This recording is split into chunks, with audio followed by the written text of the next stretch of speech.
पूर्णिया से जो विमान सेवा आरंभ होने वाली है, इसका असर केंद्र और राज्य सरकार के पास जो विकास का अलादीन का चिराग है उसको जाता है।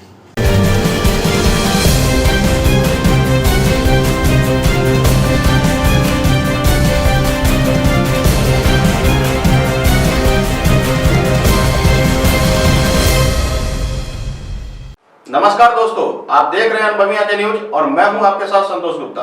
आइए देखते हैं न्यूज फास्ट बिहार में क्या है कुछ खास। सांसद पप्पू यादव झूठा क्रेडिट लेने का प्रयास कर रहे हैं, उनकी भूमिका शून्य है, कह दिया पूर्व सांसद संतोष कुशवाहा ने। आपको बता दें, पूर्णिया के पूर्व सांसद संतोष कुशवाहा ने संवाददाताओं को संबोधित करते हुए कहा कि एयरपोर्ट से नागरिक विमान सेवा आरंभ होने के मामले में सांसद पप्पू यादव लगातार भ्रामक बयानबाजी कर रहे हैं, वह क्रेडिट लेने की कोशिश कर रहे हैं। यह क्रेडिट लूट का प्रयास है। ऐसा लगता है कि श्री यादव ने झूठ बोलने का ग्लोबल टेंडर ले रखा है। दावे के साथ कह रहा हूं कि पूर्णिया से विमान सेवा अगर मूर्त रूप ले रहा है तो इसमें पप्पू यादव जी का कोई योगदान नहीं है। वो कहते हैं कि 4 महीने में विमान सेवा आरंभ कराने का वादा किया था, जो पूरा हुआ। तो यह दावा मजाक नहीं तो और क्या है। मेरा सीधा सवाल पप्पू यादव जी से है कि क्या आपके पास 9000 बीघा जमीन के साथ साथ विरासत में अलादीन का चिराग भी मिला था, जिसे सांसद बनने के बाद घिसने पर जिन बाहर निकला और टर्मिनल बिल्डिंग के लिए टेंडर निकल गया? सच तो यह है कि एयरपोर्ट मामले में उनकी भूमिका शून्य है, केवल शून्य। देखिए उन्होंने क्या कुछ कहा। पूर्णिया से जो विमान सेवा आरंभ होने वाली है, इसका असर केंद्र और राज्य सरकार के पास जो विकास का अलादीन का चिराग है उसको जाता है। थोथी दलील और हवाई बात करने से विकास कार्य मूर्त रूप ग्रहण नहीं कर सकता है। माननीय सांसद महोदय, आपको याद भी नहीं रहता है कि आप कब क्या बोलते हैं। चुनाव के पहले आप कहे थे 4 महीने में विमान सेवा आरंभ करा देंगे, चुनाव जीतने के बाद आप यूटर्न ले लेते हैं, कहते हैं कि 2 वर्षों में पूर्णिया से वायु सेवा बहाल होगी। पूर्णिया की जनता जानना चाहती है कि आपकी सांसदी के 4 माह बीत चुके हैं, तो क्या विमान सेवा आरंभ हो गया? दरअसल यह बात आम लोग भी जानते हैं कि जब 4 महीने में टर्मिनल बिल्डिंग का निर्माण कार्य, जो कोटा के टेम्पररी अभी दोनों ही सरकारों ने मिलके जब समन्वय हो गया, एमओयू साइन हो गया, ये सब चीजें तो चुनाव के 6 महीना पूर्व ही एमओयू साइन हो गया था, डीपीआर का टेंडर हो गया था, तो आप हैं कहाँ? और 4 महीने के बाद जब टर्मिनल जो कोटा केबिन अभी बनेगा, तो यहाँ से वायु सेवा का मार्ग प्रशस्त होगा चलाने के लिए। तो आप इसलिए आप नया गीत गाना शुरू कर चुके हैं। कभी 4 महीना कहते हैं, कभी 2 साल में करा लेंगे, जब जानकारी नहीं हुई। हम तो 1 महीना पूर्व, मुझे लग रहा है कि पिछले महीने 25 तारीख को ही मीडिया में हमने जानकारी साझा किया था कि कोटा केबिन के माध्यम से 2025 के मध्य तक यहाँ से वायु सेवा बहाल हो जाएगी। माननीय सांसद महोदय, प्रधानमंत्री और माननीय मुख्यमंत्री जी पूर्णिया एयरपोर्ट के लिए कोई प्रयास नहीं किया। संसद में भी किसी ने कोई बात नहीं की। आपका यह बरपलापन नहीं तो और क्या है। कारण प्रधानमंत्री जी ने इनिशिएटिव नहीं लिया, मुख्यमंत्री जी ने इनिशिएटिव नहीं लिया, किसी जनप्रतिनिधि ने इनिशिएटिव नहीं लिया, ये बरबोलापन कैसे चलेगा? आपकी वजह से भूमि अधिग्रहण से जुड़ी समस्या का समाधान हुआ, ये तो 23 में ही एमओयू साइन हो गया, तो आप कहाँ हैं आप इसमें?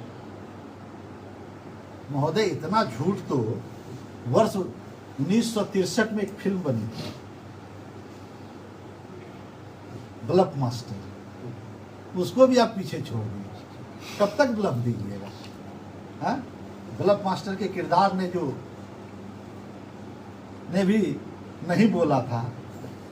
सच तो यह कि माननीय प्रधानमंत्री जी ने चुनावी सभा में, आप सभी को याद होगा, रंगभूमि मैदान की सभा में विमान सेवा आरंभ के लिए 2025 का समय मुकर्रर किया।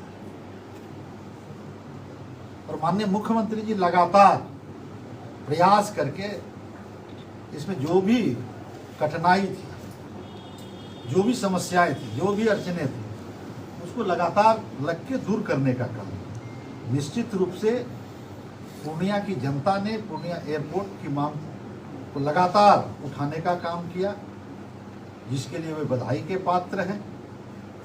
कुछ लोगों ने एयरपोर्ट की मांग को लेकर अनशन भी किया, लेकिन एयरपोर्ट प्रकरण में अपनी भूमिका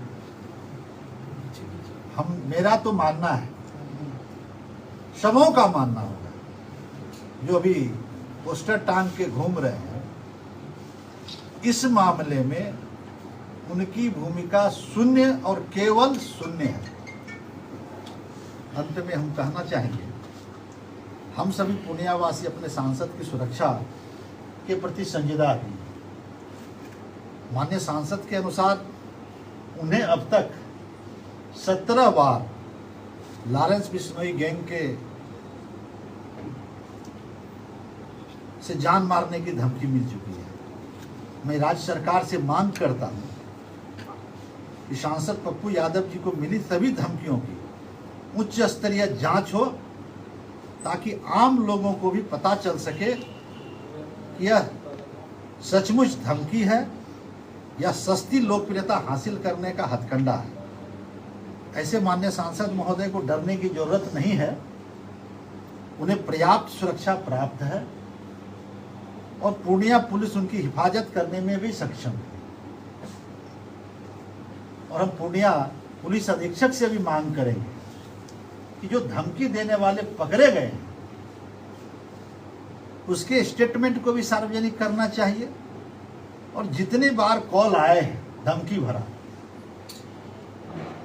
सबों का जांच कर सार्वजनिक करना चाहिए, ताकि पूर्णिया की जनता को इसका बता दें कि श्री कुशवाहा ने कहा कि पिछले 10 वर्षों के कार्यकाल में दर्जनों बार सांसद के पटल पर पूर्णिया से विमान सेवा आरंभ कराने की मांग रखी गई थी। इतना ही नहीं, बार बार केंद्रीय नागरिक उड्डयन मंत्री और प्रधानमंत्री से मिलकर अपनी मांग को रखा।